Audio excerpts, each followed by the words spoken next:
Now be recorded. Right.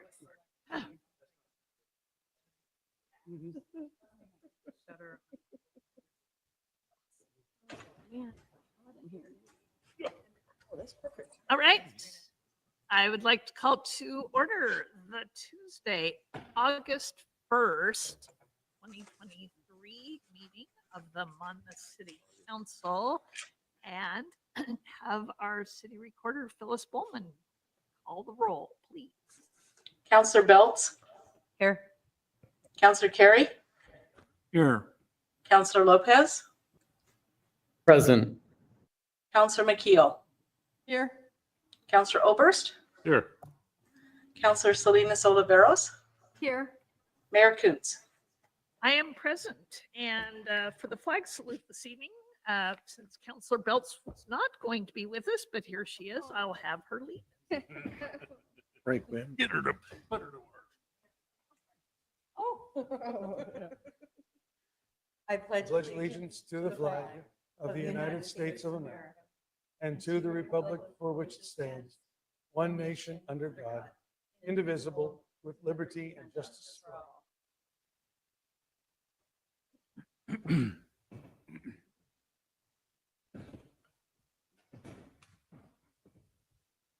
This evening, we have our usual city council meeting. We have our regular items, and we also have an urban renewal agency meeting later this evening. So we'll start off with the consent calendar for the council meeting of July 18th. Anyone catch any corrections or additions to those minutes? Madam Mayor, I will just make a motion to approve the consent calendar. Thank you. Second. Thank you, Counselor McKeel for the motion and Counselor Oberst for the second. And seeing no comments or changes, all in favor, please signify by saying aye. Aye. Great. Thank you very much. We do have time reserved for public comments for items not on the agenda. We don't have anyone here in the room with us. Phyllis, were any comments submitted to us or anyone? I don't see anyone online to comment. They were not, Mayor Kuntz. Thank you very much. That takes us to our business agenda. And our first report this evening about our amazing Parks and Recreation Board, and they've been busy. So I see one of our members here. Also staff, Russ Cooper. Russ, if you'd like to introduce our great Parks and Rec Board tonight. Yes, I'd be happy to do that. It looks like I might be getting some bad reception. Is my volume sound all right? Yes, it's good. Okay, excellent. So yes, Park and Rec is here to share with you the good things that they've been doing this year, and maybe some of the great things that happened just within the past week or two. And Mark Medell is the chairman of the committee, and he is who's in the room there to present on behalf of the committee. And so I will turn it over to Mark, and then I think either one of us would be happy to answer questions if you have them. Thanks, Russ. We'll turn that right off. Thank you. So yeah, this year we've been pretty busy. I don't know if you've noticed on the S-curves, but there's a little bit of activity lately. Some of the things we've been doing. So we have had a little bit of change within the board. Sabra was on the board, but she got hired, so she had to leave us. That left a vacancy, and we did have Ryan Knack fill that vacancy. He works with Central Youth Sports, which is really nice to have him representing that group. And then now Councilor Lopez is our liaison, and he actually put us in contact with that Punks in the Park or Punks with Purpose group. So that was that ended up being very, very good connection. So one of the biggest things that we do every year is our recreation grant program. And year after year, we do 5, 6 different grants where we make money available to the community, and people submit. They tell us kind of what they want to do, why they want to do it, how they're going to get it done, and it's always gone off pretty well. And last year, we kind of tried to open it up a little bit, and it really worked out really well. We had a lot of new blood, is how we thought about it.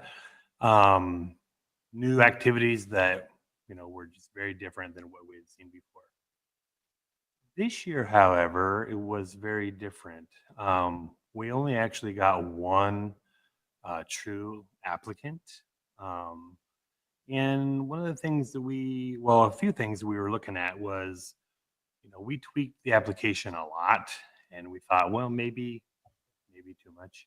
We're asking a lot of questions. It's quite a long application, and that combined with, now we have like the W-9. There's tax implications, and there's now an insurance requirement that never used to be a part of it, which so some of the money that they might be getting now will probably be going to paying for some of that insurance.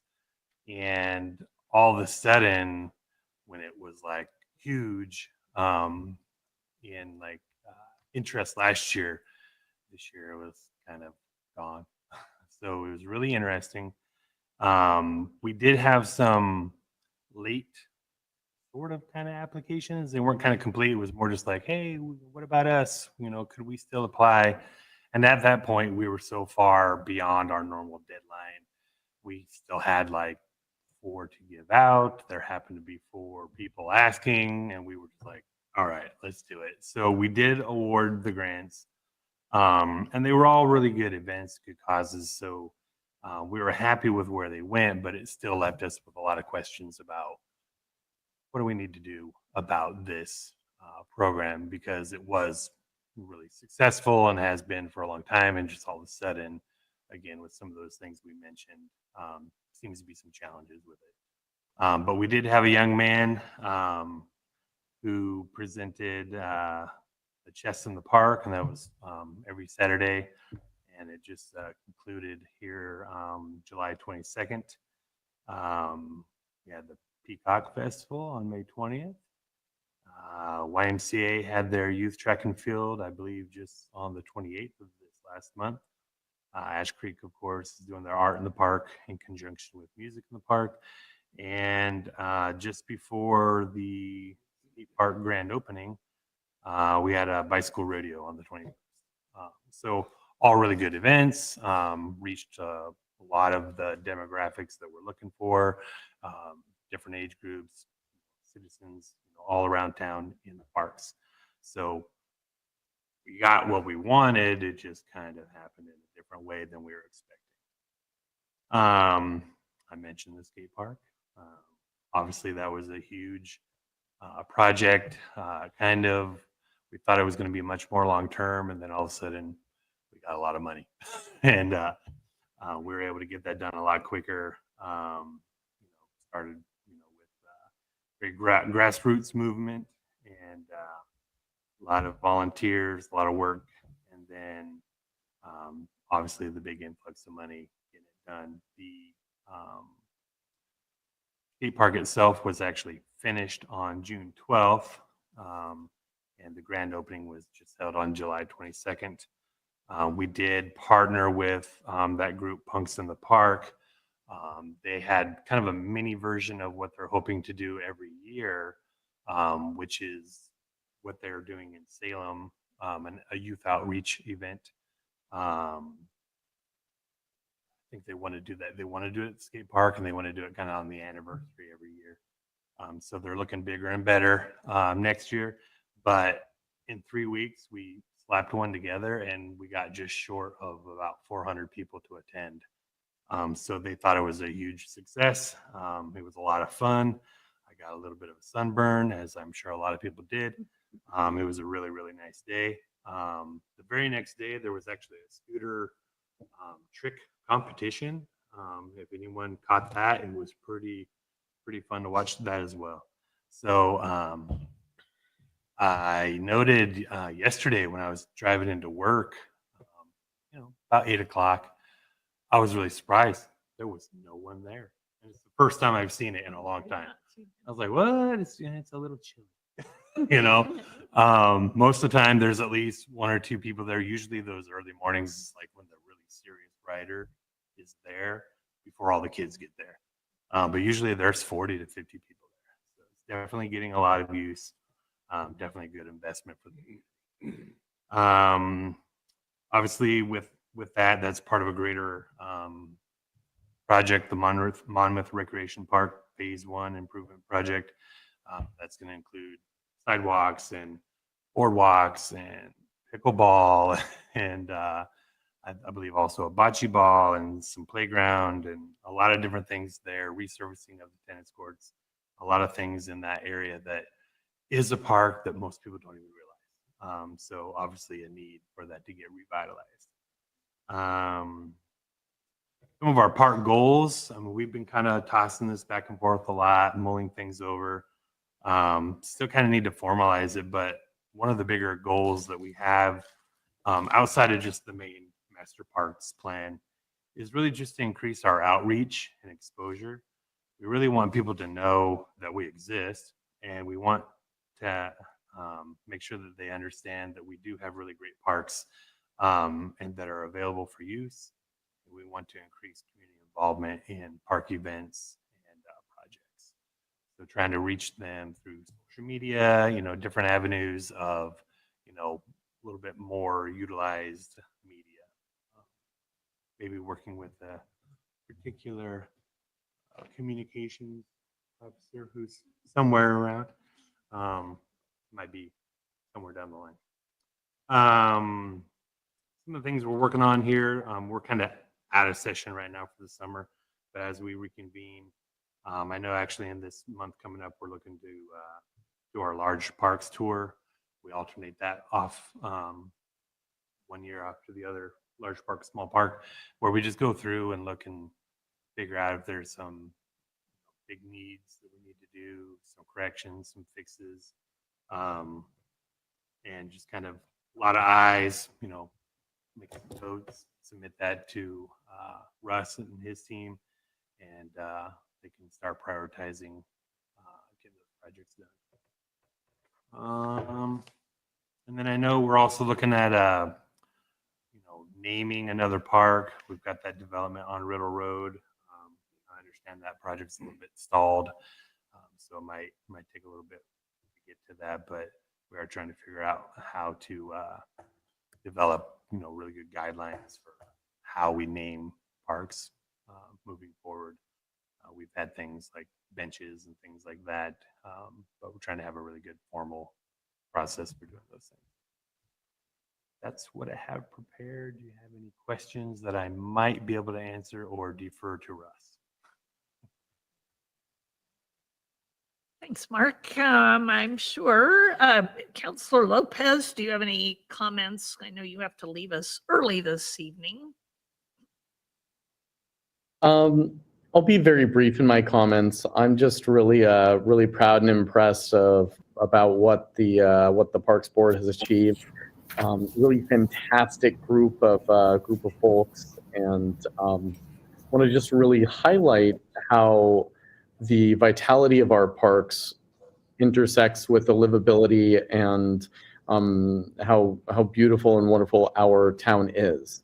So it's been a pleasure to get to know everyone, pleasure to serve alongside them, and I'm incredibly impressed by what they've been able to put together this year thus far. Great, thank you. Councilor Salinas Oliveros. Yeah, I want to thank you for all your good work. The skate park grand opening was amazing, really informative, connecting with actually a student who graduated from OSU, one of my spouse's students that he advised, working for a skateboarding company now and wanting to come back and really enjoying the activities. But just the resources, it was very educational, really worthwhile. I'm looking forward for it to come.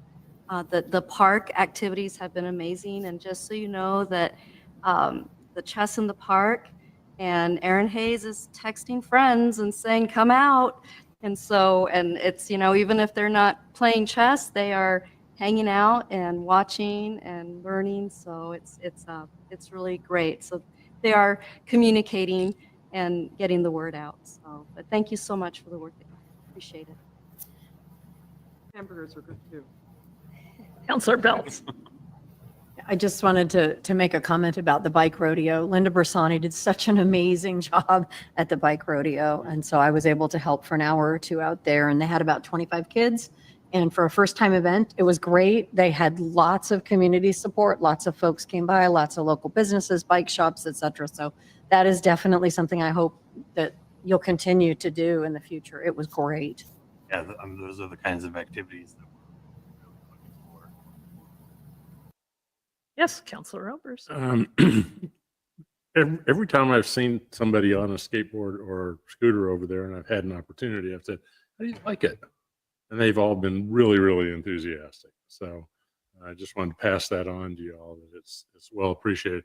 One comment I have heard is it'd be nice to have a little more shade.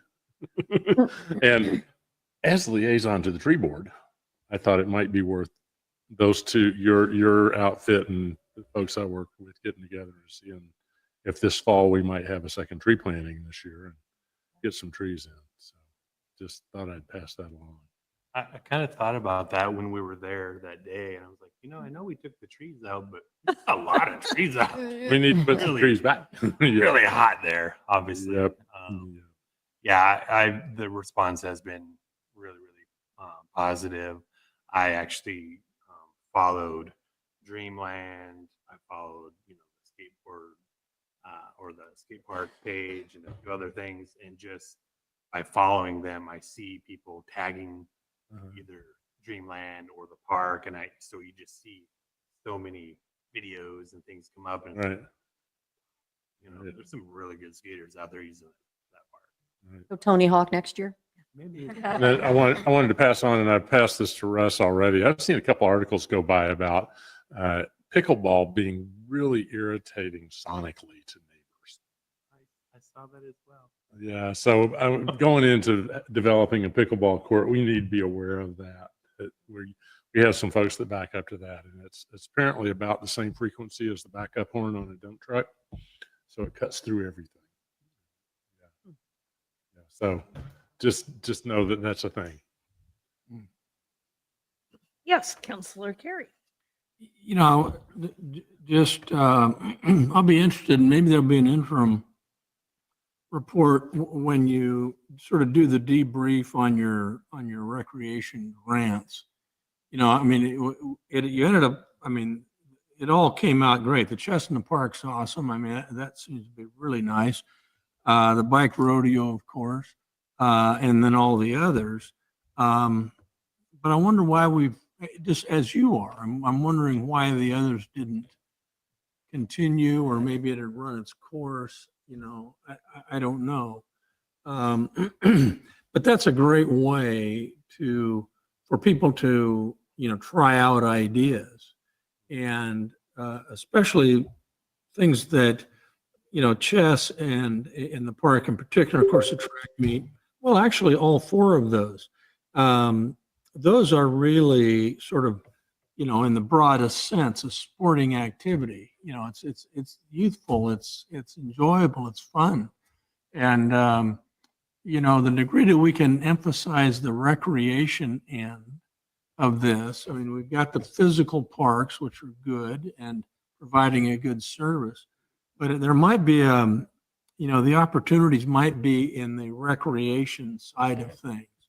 There may be some demonstration activities at the skate park that we can bring in some hot shots that are, going to come in and excite people about it that aren't already there. We always constantly talk about, bike friendly community. The bike rodeo is a good start, but there might be other sort of community biking things. Maybe counselors all bike to, a meeting one time and make a big deal out of it. I don't know. There's some things there that I think I'm just throwing out ideas that may or may not work in the end, but appreciate the work you're doing and the inquiry that you're going to have on, on what to do next. So good work. Counselor Belts? Just to be clear, we used the funds for the Peacock Festival for the fun run. So it was recreational. I just Yeah, wanted to make sure yeah. you knew we didn't use it for the festival. It was very specifically tagged to help with the fun run. Good. It was recreation.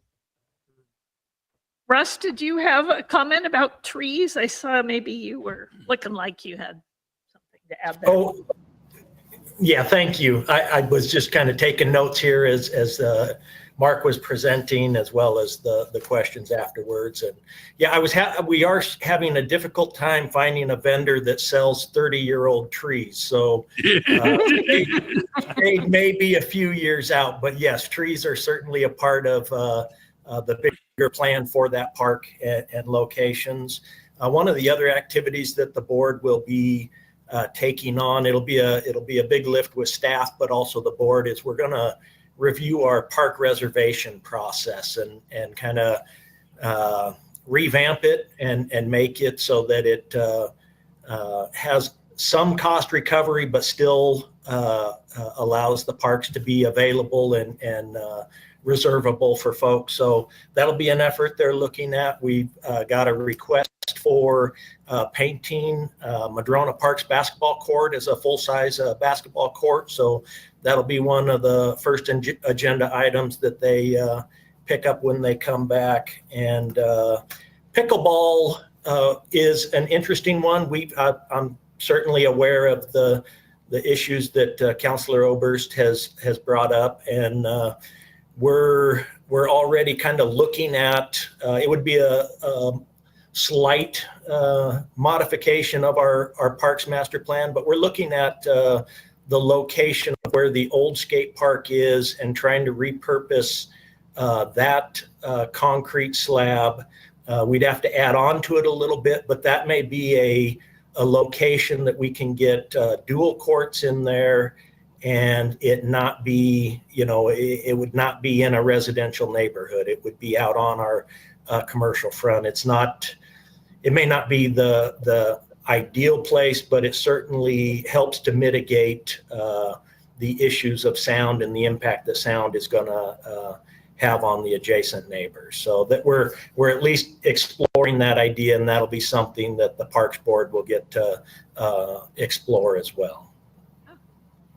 Thank you for that. Also, do we have anything in the plan for the additional amenities for like benches around the skate park? Or do we just need to mention to Eagle Scouts that we know of that that's a great project potentially for them? Yeah, we do have benches included in the larger project, and those will be coming later this summer. We should be receiving that shipment. We're getting pricing on those benches, and then we'll install those when they arrive. Okay, great. All right. Thank you, Mark, very much for representing your group and being here tonight. So we appreciate it. And while we have Russ on mic, our first item of real business tonight is to consider adoption of miscellaneous public works fees. And let's hear about those. Thank you, Madam Mayor and members of council. Yes, Public Works Department 2 is bringing a resolution forward to adjust our miscellaneous fees. And as we did a review of them, it was apparent that our water connection fees were undervalued. So we did a review of those, and you'll see in the staff report that we've raised the connections of those. They're a larger increase comparatively for a one-time increase, but those pricing that we proposed there is an actual true cost recovery for what we invest when we put in a new water service in a subdivision. The primary drivers on those is the meters that we use now are twice the price of the meters that we used prior to these meters, as well as a couple of the accessory components. Those prices have doubled as well. So materials is a driver on that. And then we hadn't adjusted these fees for a number of years. And so just the labor component has increased over those years as well. And so combination of those two things had an impact on the water connection fees. Our wastewater connection fees, the primary driver on that again was just labor. We go out and we do a review, and then we do an inspection of those installations after the fact. And so that's the adjustment there. One new fee that shows up in resolution, but that we've charged, and I don't know the history on it. It's certainly been something we've charged as long as I've been around, but that's the fire line service fee. And so that's what we charge is $1 per inch diameter of the fire line, and that is a fee that covers the cost of ensuring that we have water available for that service when it's needed, as well as the maintenance of the city's portion of that fee. So, and then I think the only other one that another big one is our plan review for subdivisions and industrial, commercial, institutional construction. And that one is a challenging one to kind of look at, because you want to assess a fee that you know is going to cover your costs, the time that you put into it, but we know that there's a desire to maintain a I don't want to say developer friendly, but yes, a developer friendly fee that so what we have proposed is a flat fee for our commercial, institutional, and industrial properties that we know that no matter what that is coming in, we're going to put in a few hours reviewing those plans and doing inspections as they construct those and connect to our facilities. So we've set that at $350. That's a few hours of our time to do those things. And then if they're installing some sort of a public improvement associated with that, maybe they're extending one of our water mains to serve their building, or they have to upsize a sewer line or something like that, then we assess a percentage of the value of that. And that is a pattern that we've used for a number of years. And it when things go right, it covers the costs. And so that's what we're using. When you survey other entities, it's a real menu of options of ways that various agencies assess their review and inspection fees. Some do a true full cost recovery, and so it is staff monitors every minute, every phone call, every hour that they put in on a project.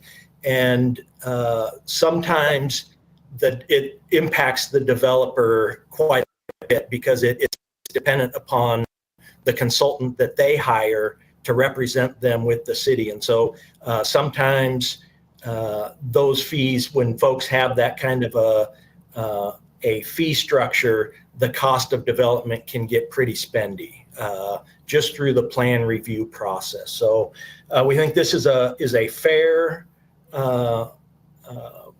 mechanism that we will, in most cases, get full cost recovery, but maybe not in all cases. And then photocopies. We're adjusting our photocopy fees just to be consistent with other departments in the city. So with that, I'd be happy to answer any questions that you might have. Yeah, I think it's important to point out when you say we haven't reviewed them for a few years, 2015 is more than a few. So yeah, this is time. Other questions? Yes, Councillor Carey.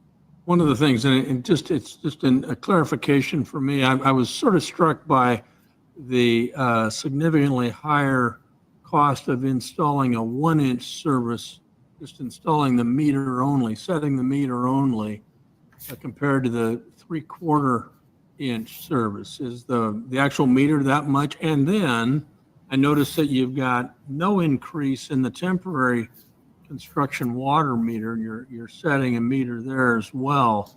Should that go up some, the temporary? I don't know. I'm trying to make those numbers match. Yeah, those are good questions. So the difference in the 1-inch and the 3/4 inch installation, that shows you the dramatic increase, or maybe the difference in material costs. So a valve for a 3/4 inch meter compared with a valve on a 1-inch meter is dramatically different. The meters themselves are easily $100 difference in cost. And so I think that helps to show as you move up in scale, the increase in the materials increases dramatically. Yeah, thanks. Councillor McKeel? Yes, thank you, Madam Mayor. So Mr. Cooper, I'm wondering if I hate to say this out loud, but I'm wondering if you have actually put in enough money for those meters. If they've doubled in price, you only have a cost increase that's what, like 1.5%. So it's unless I'm doing the math wrong. So do you have enough to cover those increased prices in the meters, the 3/4 inch and the 1-inch? Yes, our review looked at our pricing, and those are true cost recoveries. Okay. I'm just worried that you were like, oh, we can only take it up so much. So My question, and maybe not possible, so the plan review inspection service, flat fee plus 5% of the engineer's estimate. Have any idea what that 5% might be? Is that $10,000, $1,000? It ranges dependent upon the amount of improvements that they do. So it seems that a typical subdivision is in the $30,000 to $50,000, and $50,000 would be on the high end. That's a pretty large development. So it's really quite a range depending upon what improvements need to be installed and how many. So that would be the engineer's estimate, or the 5% of the engineer's estimate. That would be what the developer would pay. That's what the developer would pay the city for review and inspections. Okay.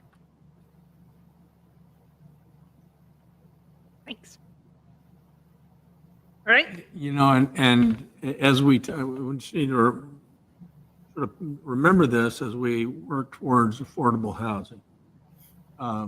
That's another one of those creeping expenses, and I don't mean to suggest that it's not necessary, but it's a reality that we have to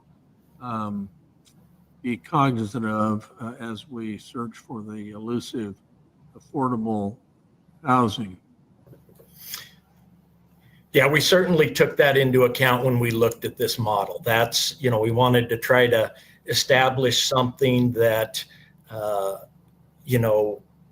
I think we could straight-faced say we're recovering enough to cover the majority of what we're putting into these as they come to town. And that's not that wouldn't be a single unit residential, right? Or No, this of course is commercial, industrial, institutional, or if you're planning a whole new subdivision of affordable housing, you're going to have this little bit of a distinction there. All right. That concludes the Russ's report. So there is a proposed motion. I'll make that motion. I move to adopt resolution number 1979, a resolution adopting miscellaneous public work fees and repealing conflicting provisions. I'll second that. Okay, thank you, Councilor Salinas Oliveros for the motion and Councilor McKeel for the second. Any additional questions? All right, Phyllis will do a roll call on the resolution. Counselor Oberst, Yes. Counselor Carey, Aye. Counselor Belts, Yes. Counselor McKeel, Yes. Counselor Salinas Oliveros. Aye. Motion passes 5-0. All right, thank you. And for our miscellaneous court fees, time to look at those as well. So we have Susie with us for that. Susie Marston, our new finance director, joining us. Thank you, Madam Mayor and members of the council. Good to be with you tonight. So I am here to present a resolution number 1980, adopting miscellaneous municipal court fees and repealing conflicting provisions. The last review and update of our court fees was in 2017. Janet did go over these. She did the homework. I'm just here to present. So she and Wendy worked at it together. So what it resulted in is reducing the collection fee when cases are sent to our collection agency from $50 to $25. And my understanding is that the city's practice is that we charge $25 and not the $50. So that just makes it consistent with what the practice currently is. Next is adding, it's basically a housekeeping thing, consolidating a couple of lines. So adding 50 cents for extra copies for somebody requesting court records. And also eliminating the research rate because that is covered further on down the list, $25 per hour. This resolution does add 2 new fees, $100 for bench probation. Our judge serves as the probation officer, and so this is a fee to cover the cost of his time. And then a $25 fee is being added for probation violation. And then the photocopies, we were charging a 25-cent flat fee per page. This one adds 10 cents per black and white copy and clarifying that the 25 cents is for color copies. So that is my overview of the resolution and the changes, and our recommendation is to adopt the resolution. Right, Councilor Carey. I'd move to adopt resolution 1980, a resolution adopting miscellaneous municipal court fees and repealing conflicting provisions. Second. Thank you, Councilor Carey for the motion and Councilor Belts for the second. Not seeing any questions. Phyllis, roll call, please. Counselor Salinas Oliveros, Aye. Counselor McKeel, Yes. Counselor Carey, Aye. Counselor Oberst, Yes. Counselor Belts. Aye. Motion passes 5-0. Okay, thank you. Resolution number 1980, and that brings us to an additional one here, our final for this evening, the resolution adopting fees and charges. Mayor and council, this fee and charge schedule brings together all of our resolutions in one place. We currently have fee schedules for each department and other non-departmental fee schedules that have all been approved by resolution. In an effort to be consistent and make it easier for the public to find and see all city fees and charges, we have compiled this fees and charges schedule. You just updated the last two resolutions that we needed to update, but to put into this schedule. And it is envisioned that the city council can annually review fees and adopt them with one resolution each year during budget adoption. Staff recommends adoption of this, and I do have to point out one error that Councilor Carey caught. It was the water connection fees were wrong in the fee and charge schedule, and I have fixed it in the resolution to match what was in Russ's report that he just gave. Any questions? Well, I'm just thankful for John Kerry. Yeah, here, here. Annual side, having an NCAA athletic director to look over every little detail. Good eyes. Yes. And so this would then presumably be a nice searchable document that anybody looking up stuff would be able to access. So that's great. Questions or comments? Counselor Obers. I would just comment that tidying all this up so that we can do this with a single resolution is genius. And whoever dreamed that up gets bonus points, and gold stars, because this is a whole lot tidier than what we used to do. So I have to give credit to my boss for suggesting it, but also to everybody who put in all the work to make it happen. I want to thank Phyllis and all the department directors for all of their work reviewing all the resolutions. So thank you. well, it's so genius that I would move to adopt Resolution 1981, adopting a consolidated fee schedule. Second. Thank you, Counselor Obers, for the motion, and Counselor Salinas Oliveros for the second. Not seeing any additional questions. Phyllis, a roll call on resolution number 1981. Counselor McKeel, Yes. Counselor Oberst, Yes. Counselor Salinas Oliveros, Aye. Counselor Belts, Yes. Counselor Carey. Aye. Motion passes 5-0. All right, you. thank you. Yeah, that'll be awesomeness. And we have one more item. Our ordinance to vacate a certain portion of the public right-of-way, as we discussed last week. Yes. Good evening, Madam Mayor, members of the City Council. I have before you ordinance number 1410. This is an ordinance to adopt a street vacation in the 100 block of Main Street West. If you'll recall, at your last meeting in July, there was a public hearing held on the proposed alley right-of-way vacation. The alley right-of-way vacation would vacate the easterly 3 feet of the alley that's just right back behind here, behind the senior center and next to City Hall. So between the Main Street and Clay Street blocks. There was some discrepancies that we discovered through the surveys, some showing it as a 30-foot wide alley, some showing as 33 feet wide.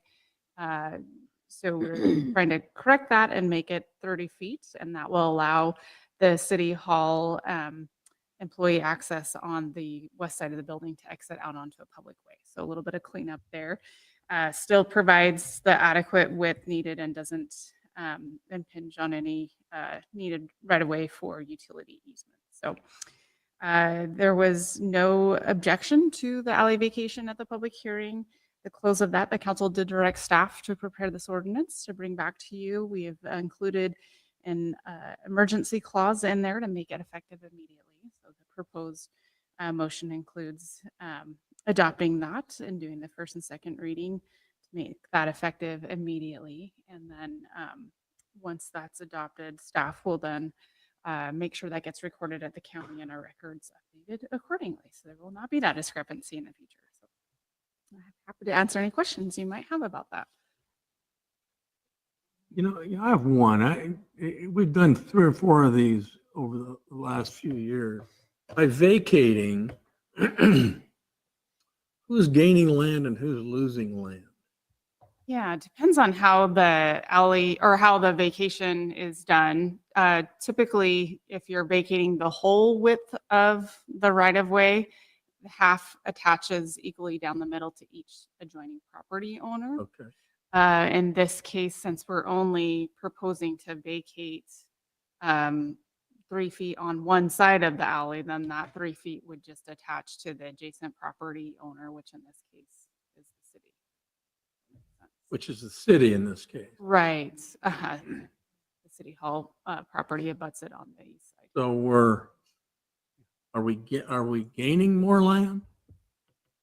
Gaining 3 feet? If we work the 33-foot deal, Yeah, that parcel will have so the that's going to go this way. We're additional going to gain 3 feet. small strip of 3-foot wide strip of land. Instead of it being reserved for right-of-way use, it will Right. now attach to the legal description of that parcel. Yes. That's right. Sure. So have we been over? Like, as this building, are we like? No, it's our walkway right next to our building that would be exiting out, needs to exit out Yeah. onto a public way to meet the egress laws. So yeah, the building is, I understand it does not encroach. Marty can correct me if I'm. That's true of City Hall. Were you asking about Senior Center? I was asking about Oh, the senior senior center. center. Oh, the senior center does not encroach in. We had plenty of space there. Right. Yeah, I don't know if it had plenty, but it doesn't encroach. Yeah. Well, yeah. So where's the property line for the next door neighbors? Or the next door. For the neighbors, building which, to the west?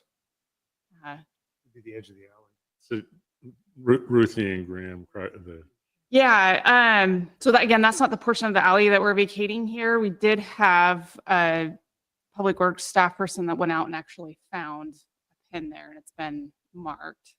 So their building does not encroach into that, but there is a previously recorded use of that alley by the Everetts to put a walkway and some landscaping that does encroach into the alleyway. How much? I'd have to go back and look at that. Okay. 6 feet. not important. And I should say there was some comment in the conversation about that last meeting.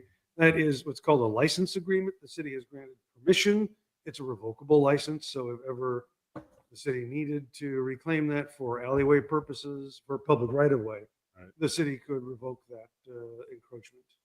So right up to the side of the building then? Pretty much. We didn't survey that because right. it wasn't part of the Right. vacation, but Very I would good. expect that would be the general, you expect that, yeah. Okay. Okay, Counselor Carey? Well, I'd move to adopt ordinance. Oh, I'm sorry. We need to do first reading Yeah, first. sorry. Then Oh, I'm declare it sorry. first read and then the motion. Yes. Oh, yeah. okay. If- Yeah, Questions? yeah. Is that okay? Yes.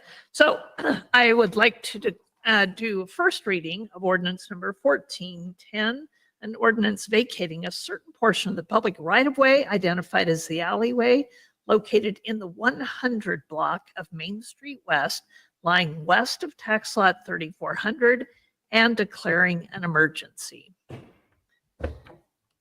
And then I would like to do the second reading of the ordinance and ask for a motion to adopt.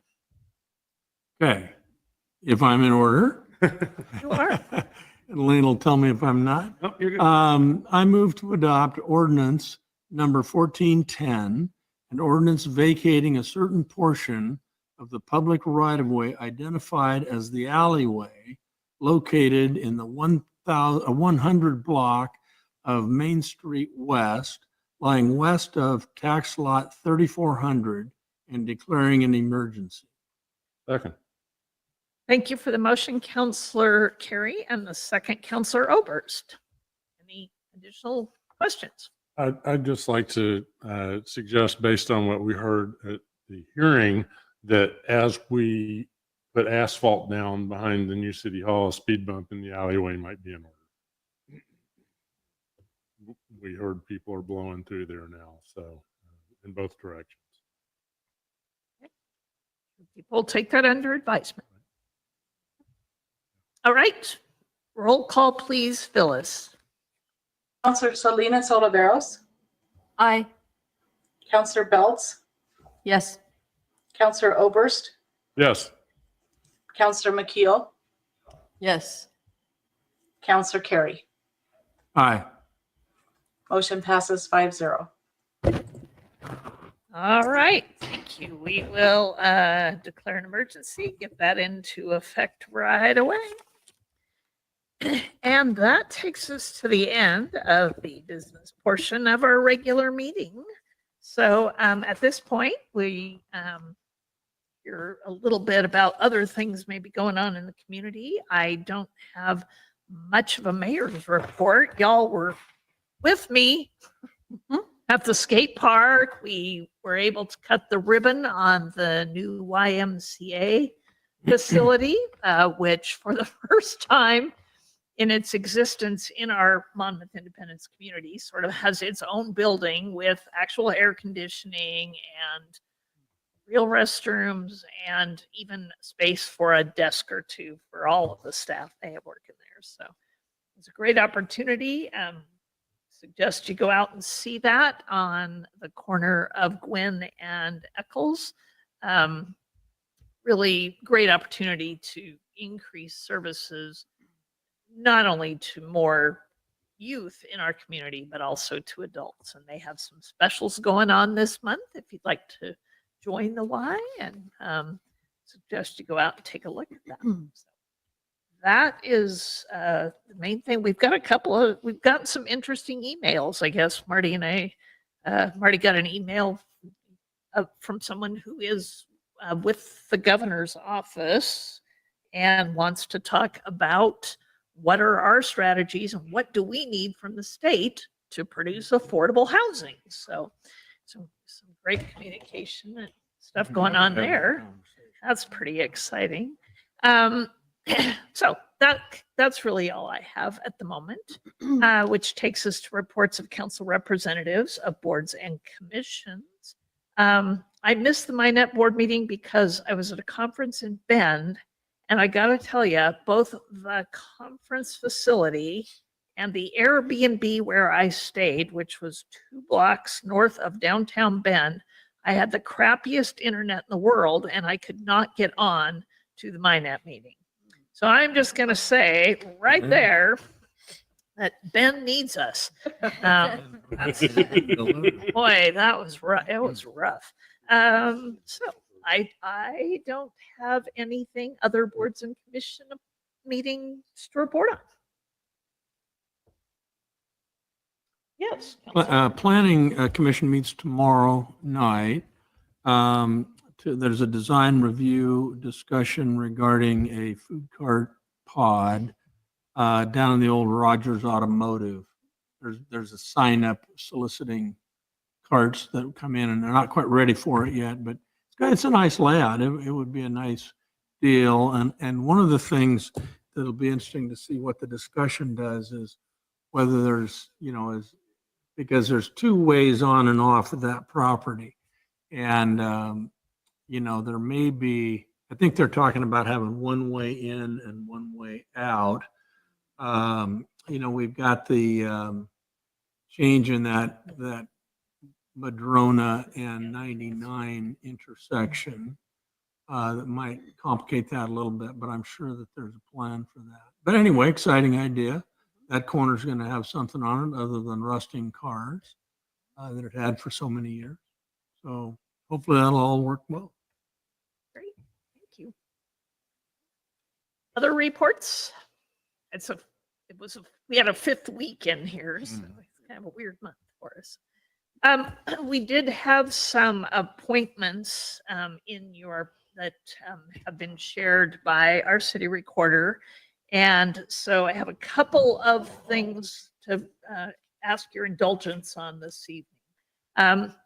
We actually had 4 applicants who indicated interest in the one planning commission opening we had. It's exciting. And so Councillor Carey and Councillor Oberst have assisted me in scoring those 4 applicants. We have moved 2 of them forward to finalists, and we are working to interview those 2 with some of the questions that we've come up with, and hope to make one of those appointments at our next council meeting. So we'll leave the planning commission with a little gap for one more of their meetings tomorrow. One of those candidates had indicated actually as a first choice, the budget committee. And we are letting that candidate know that we have openings on the budget committee. We would certainly intend to appoint him, but we still have openings. So what I'd like to do is extend the budget committee application period to September 22nd. And if we can all recruit nicely for that committee, as we did for planning, and get a few folks potentially interested in serving the city in new ways. So get your thinking caps on of who we can get. They can certainly access applications online, or contact Phyllis for that. The budget committee is the only one that does not have like a charter, right? Because it's governed by particular state law. So there's really, if you do meet with somebody, be sure and visit with them about what that commitment is. So that's great. What the other applicant for planning, Michelle Lumbreras, had indicated her second interest was in Parks and Rec, and they have openings on the Parks and Rec board. So I would, at this point, that will be in the slate. I would like to recommend this evening that we appoint Michelle Watkins to the Parks and Recreation Board. Michelle Watkins Lumbreras, Parks and Rec, when you've known them since they were young. 5, yeah. And also applications that we had. We have 2 openings on the Arts and Culture Commission. 2 folks have tendered their resignation to that, but we have 2 applicants, and that was also forwarded to you. Nora Steed, who is our 4th of July artist. She's Independence's 4th of July artist. And excitingly, she is a recent high school graduate who is heading off to the university, but would like to maintain her connections to the community and has applied to join the Arts and Culture Commission. So great youth voice, but also very talented artist. And the other applicant, Julie Jiansu. Julie actually ran the Red Poppy Gallery, and she had a spot here right across the street for a bit, and is still teaching art, still has her gallery, and also is interested in being a part of growth and development in Monmouth, particularly promoting arts and culture. That was her first choice for an appointment. So I'm asking tonight for a motion to appoint Michelle Lumbreras to Parks and Rec and Julie and Nora to Arts and Culture. So moved. Second. Thank you, Councillor Oberst, for the motion, and Councillor Salinas Oliveros for the second. And all in favor, please signify by saying aye. Aye. And none opposed. So we will Phyllis will get those folks letters and let them know how to reach their city staff to get going. So that was pretty cool. And that takes us to our city manager report. Thank you, Mayor and Council. I have an assemblage of little things and big things for my city manager report. Some of which if you've read Friday notes, you'll hear about, but I'm just saying more about them so they can be more widely known about. One of the things that actually, some of these things the mayor mentioned. So the YMCA grand opening and ribbon cutting that we had yesterday was really great to bring that resource to town. And so we were happy to be part of welcoming the Y to Monmouth. We have a department director meeting every Monday before the council meeting. And so I'm going to report in on a couple of things that the departments are working on that you might want to know about. One was in Friday notes, and that is that Monmouth Power and Light reported that the latest BPA record of decision looks like it will be holding the power for the tier 1 effective rate flat for fiscal year 24 and 25, which is great news for us. Yeah. And so wanted to just report in on that. That's good news. I was able to attend the MyNet board meeting. And so I can say a couple of words about what happened at the MyNet board meeting. the marketing team is focusing heavily on Recreal and the Willamette Valley Fiber territory, and doing a great job door-to-door work, gaining new subscribers. MyNet has its Luau event coming up on August 24th, so that's something from a community event standpoint you might want to join and mark your calendars for. MyNet is also working on redoing its own website, so they're going to be revamping that for customer use. They also give reports regularly on community Wi-Fi usage, so you probably know that we have sites throughout the community, also in the trolley, and now at Recreal and at the fairgrounds that they have launched. And so that's getting the fairgrounds usage. They're looking forward to the Polk County Fair to see how people connect to the community Wi-Fi. And we agreed as a city to do a better job helping to promote that community Wi-Fi connection. Also, the general manager has signed a new amendment to the operating agreement that we have for Willamette Valley Fiber with AFO, the investment group they are the investors in the Willamette Valley Fiber operation. So that agreement's been signed, and it sets benchmarks for increasing passings or subscribership in the Willamette Valley Fiber area. And the board elected officers at the board meeting. And lucky for the mayor, she wasn't there, so she was elected secretary. Always pays to not be at the meeting. Voluntold. Yeah, exactly. You might also be interested in knowing that we have our third trolley vehicle now in service. So many of you know that the third trolley arrived to us originally with damage that no one could troubleshoot and figure out how to fix, but it's now been fixed with the help of an enterprising Ford dealership and the Chariot's maintenance folks. And so that trolley will be able to be brought into service and give some relief to the other two, which also need a couple of repairs. So trolley number 3 is here and it's going to start running. This library summer reading program is about to wrap up, and they've had really good participation. And so that is a great report. They had the usual broad support and involvement by young people and adults and everybody. So that's really good. Monmouth Power and Light also is going to be embarking on a system assessment coming up, and this is something that has not been done in many years. It helps with both understanding what system investments and future capital planning is needed. So that's going to be a major effort that Monmouth Power and Light will be embarking on. Our communications coordinator is going to be putting out an RFP soon for a rebranding and logo initiative for the city, which is something that we envisioned in our communications planning. And also, we keep talking about redoing our website. So she's going to get an RFP out on the street soon for improving the city's website.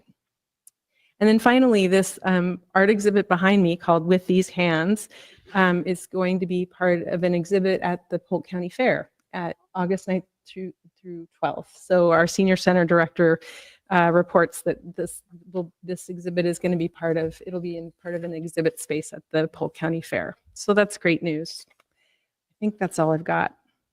Oh, in my Friday notes, I reported that we got some news about the electrical switchgear and main connection for City Hall, and it's going to result in a delay in our temporary occupancy at City Hall for up to a month. So it's possible we may not get into the new building until November, and I hope to give a better update soon. Try to go without electricity in Yeah. November. Yes, yeah, that works. It's sort of that part of the year. We really appreciated everybody in the community walking through earlier this month. So that's all I've got. Thank you. Back to the MyNet board and report. You mentioned that they're focusing rightly their marketing efforts and so on in Recreal and in the Willamette Fiber network. How are they holding on, their sort of legacy market, Monmouth Independence? So each month the team talks about the gains and losses of subscribers. And this last month, there was a loss of 15 data and 9 phone subscribers. And so what we hear from our marketing director is that isn't cause for great concern, that that's not a big change one way or the other.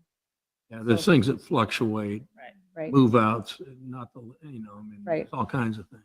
Yes, and And- we anticipate September, there'll be maybe net gains, right? Sure. Of new.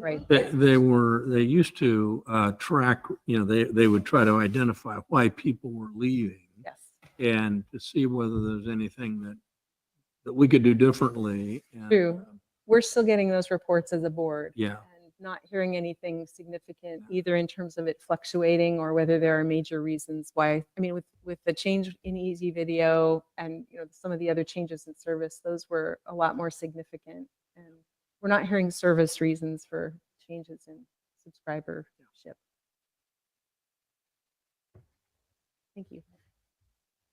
And they also have, one of their initiatives was getting rid of their old wireless routers that they had and getting the Plume. If those of you who rent a router from MyNet, and they have, I think, reported that conversion is complete. That anybody who had an older, slower, less reliable MyNet router has actually been replaced. So that's a good thing. All right, which brings us to council comments and announcements. What's going on, Councilor Oberst? So just some real quick ones here. For those of us who don't do Facebook like I don't, and who might not have a spouse who does and who has liked the City of Monmouth's Facebook page like my spouse did, you may not know that Power and Light's giving away LED light bulbs and power strips through the end of September. So just know that those are available with an online application. As I told the city manager when we talked on Monday, the city hall delay is disappointing, but it's a heck of a lot nicer to say we won't be in the new city hall until November than it is to say one of these days we're going to replace this building the way we said for years and years and years. So a month is not a big deal. We'll get in there. It's going to be lovely. And then finally, my kids work over in Salem for an outfit that does best of competitions around the country. And one of the ones they did was best of the Willamette Valley. And they were talking with one of the folks at their company and happened to mention our little trolley system. And I got a call from this staff member and we had a 15 or 20 minute talk where I filled her in on everything. And after each contest, out comes a little book with all the winners and all the categories. And it's about that thick. And we have a 2-page spread in the Best of the Willamette Valley book, including a photo or two and a description of how the thing came to be and so on. So, just another little piece of publicity for the good things we're doing. And that's all. Kind of like a rod on the road, if you all were able to catch that. That was great. That was love the trolleys. Just wait until the 4th of July and we could have all 3 of them going. Well, yeah, hopefully we Yeah. No peacocks and rod on the road. We tried. All right. Other comments, announcements, things coming up. I'd like to do the land acknowledgement. Monmouth, Oregon is located within the traditional homeland of the Lucky Mute Band of Kalapuya. Following the Willamette Valley Treaty of 1855, Kalapuya people were forcibly removed to the reservations in Western Oregon. Today, living descendants of these people are part of the Confederated Tribes of Grand Ronde Community of Oregon and the Confederated Tribes of the Siletz Indians. All right. And also just note on the future agenda items, ODOT we're going to get a report about some of the projects they have going. You may have gotten a postcard in the mail. They sent out postcards to folks to talk, to explain, especially the Highway 5122 interchange project, which is actually Rick Rial Road, clear to Dokes Ferry. And there are 4 options, and I just want to put in a pitch for the option that is called the Northwest Loop.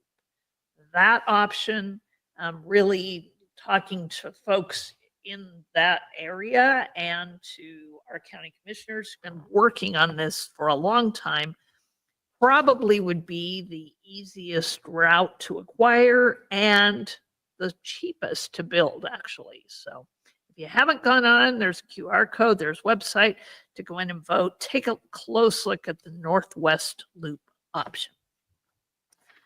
And I would accept a motion to adjourn this meeting so we can convene the urban renewal. So moved. So moved. All in favor, signify by saying aye. Aye. Thank you. Since everybody moved it, I guess you're all in favor. And since we only have a couple minutes left here, maybe we can carry on. All right. Thank you. At this time, I would like to convene the Tuesday, August 1st meeting of the Monmouth Urban Renewal Agency. And we'll have Phyllis Bowman take the roll call of the board.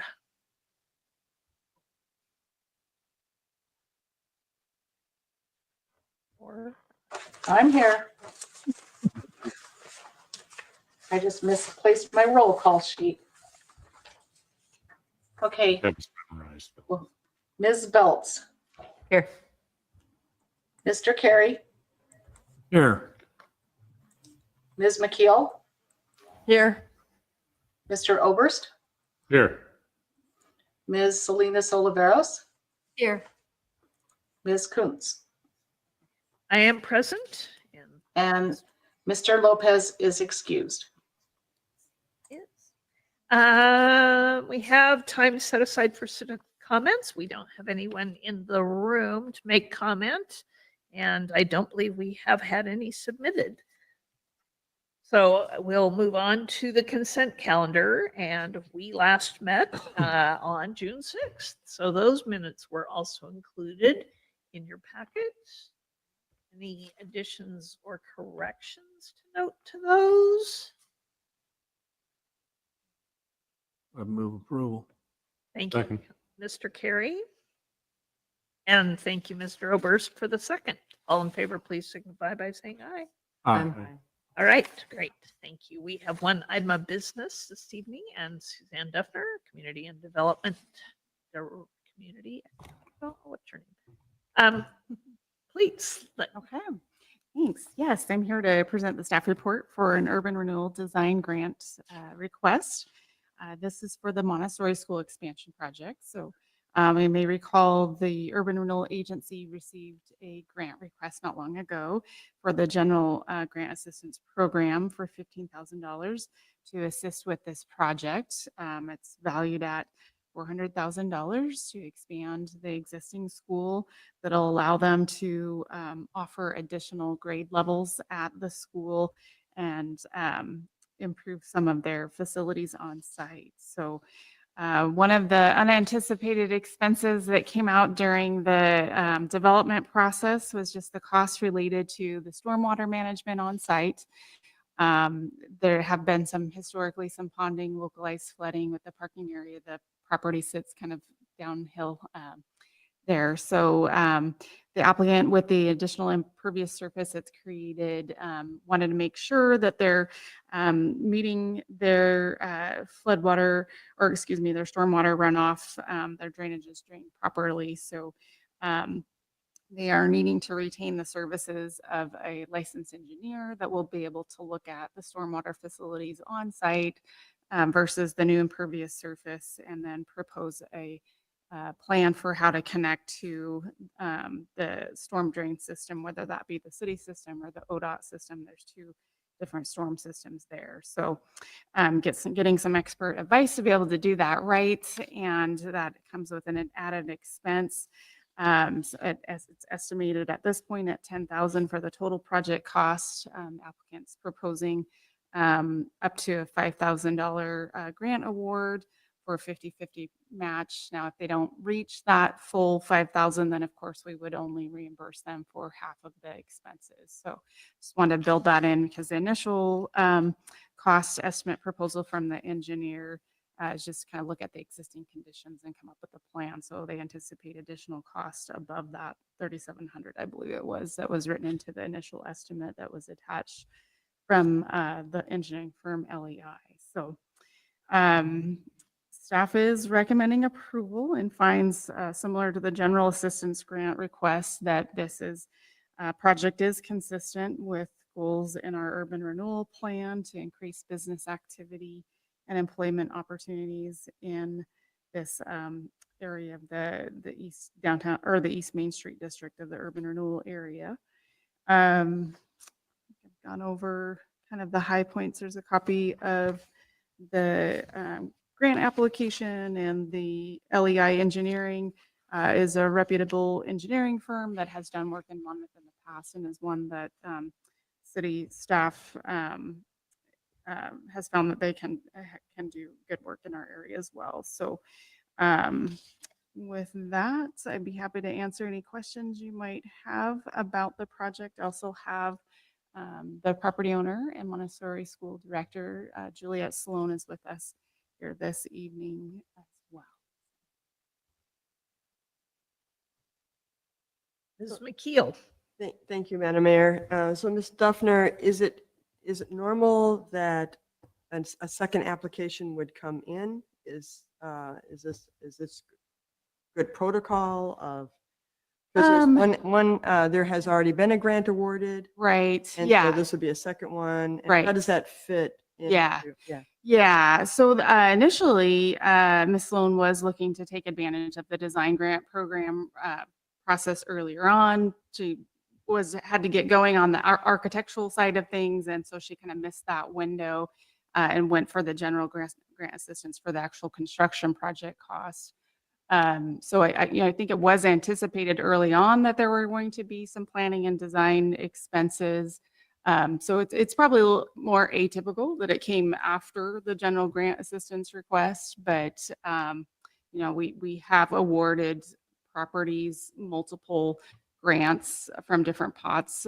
We have the general assistance, the design, and the facade grant program. So I think as long as we have funds available, then they're to be utilized. And this certainly, with the estimated cost of $400,000 of the construction, this is leveraging very heavily, even with increasing the 15,000 to and adding a $5,000 design grant on top of that. So, I think it's something that I may have mentioned previously on my to-do list, is to come back to the Urban Renewal Agency and revisit these grant programs, just like we've been increasing our fee resolutions because costs have gone up of materials.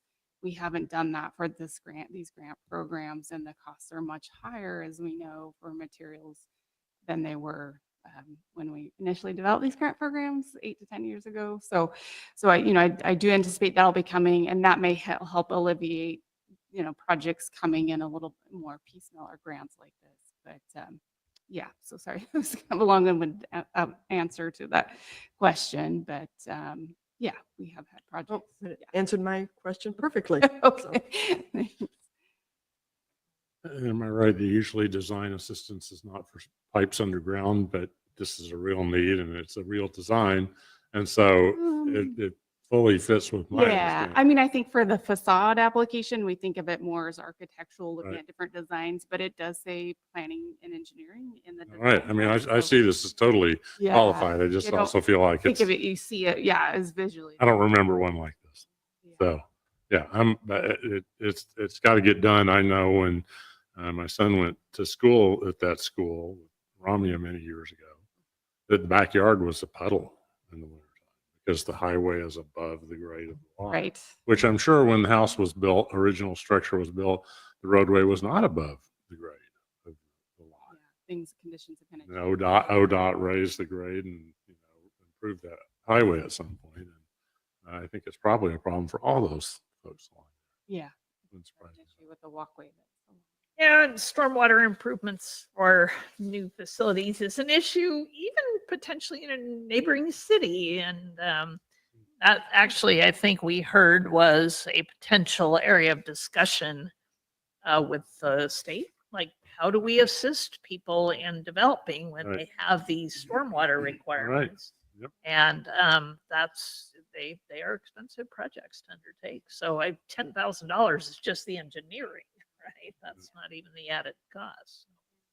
And it's not like you can stop and go back because right now there's no walls. Yeah, on there's the front of the no building. facade. So we're kind of, we're moving. All right, Mr. Terry. This was not anticipated in the original plan and I could address to either one of you. Was that not anticipated that there would be a stormwater would need to be mitigated somehow when the initial plan was drafted? Yeah, there were some initial plans that hadn't been prepared or reviewed by engineering yet, and that was looking at some like a rain garden, and based on some questions about whether or not that rain garden was sized adequately to handle that new impervious area versus what was existing, and then just needing better information, I think, on what was there now in terms of acceptable points to connect to, because there is a point of disposal in the ODOT right of way, but just not enough information had come out on that. So it was small enough, the project size for the new drainage that was creating, that it didn't trigger a city stormwater review requirement, but there was the actual practical matter on the ground. Even though it wasn't a requirement, the property owner still recognized that it was a pre-existing condition issue and wanted to improve the situation so that, you know, it wouldn't be an eyesore and continue, you know, flooding to the property. So that's why, you know, initially, I guess, didn't get raised in the city review because it wasn't necessarily a requirement at that point. So is that the reference in here in the written application that they have a new city requirement that caught them by surprise? Reference to a new city requirement. Yeah, these are the owner's words, so I don't want to put words into Juliet's mouth, but if I can interpret, or my understanding is that the new portion of the process, the city has a new building permit inspection review process where it got kind of picked up and questions started being asked about that. So I don't think it was correct to say a new city requirement, but more just that it came to the attention of the city inspector during the building inspection process. So, yeah. Okay, because if it's something that it's new for us and Yeah. they had no idea, then I think we ought to be in a Right. position to Yeah, help them. absolutely. We need to be better communicating. On the other with them hand, to get if it's something that should have been known, that's a different deal. And the sort of the last bit that I have, you know, looking at the engineering estimate, you know, they've got, if I get down to the bottom part of it here, they got $3,700 to survey the lot. Is that part of the design? I mean, I'm just trying to find the spot here. There was $3,700. Oh, that was task one. $3,700 of fixed fees for all services. And I read this hurriedly. But as I understood it, they were going to sort of survey the. And the task 2 is the hourly per the Yeah. exhibit that they provided. So the task 2 is to complete the drainage design and coordination as needed. So, yeah, I mean, and from what we understand so far, I mean, it does look like there are multiple options. I think it's just figuring out which one's the best one. And again, it's not a huge amount. You know, I think there is a place for them to connect at a reasonable cost to the applicant, but they're trying to alert them that once they figure out, you know, what's there now, then they can design the plan and then they can give them more assurance on what the cost is on that. Yeah, that's, I guess to the degree, I'm supportive of that is to the degree to which it's necessary to know, I guess, know your lot boundaries if you didn't know them before in order to define and design a stormwater system. It seems we're sort of a little squishy on this one. Yeah, it needs to be done. I'm supportive of it. But I'm not real clear on it, but I'm clear enough, I think. That's good enough for me. Thank you. Mr. Oberst? Councilor Carey, I think part of the surveying is less knowing where the edges are and more what's the slope between Right. lines to know. They're how talking you're about gonna- corner posts and that yeah, kind of how thing. you're going to drain that thing. Yeah. And so I have a feeling that it's elevation. Where's the catch It basin? is boundaries. Yeah. And with that, if everybody's on board, I would try to find the motion on my screen and move to approve the Urban Renewal Design Assistant Grant application in the amount not to exceed $5,000 for the Montessori School expansion project located at 1140 Main Street. Second. Thank you, Mr. Oberst, for the motion, and Ms. Salinas Oliveros for the second. Any additional comments or questions? Seeing none, all in favor, please signify by saying aye. Aye. And seeing none opposed, we'll get that taken care of so we can keep moving. August 1. Hey, school's ready. Oh. Oh, Julia. Oh. City Hall. City Hall, yeah. City Hall. It'll be warm enough, cold enough. Yeah, just, they only have school during the day. It'll be light. They don't need electricity. We'll go to the All right, park. thank you. All right, having no other business before the Urban Renewal Agency, I would entertain a motion to adjourn. Move to adjourn. Thank you, Ms. Belts. All in favor, please signify by saying aye.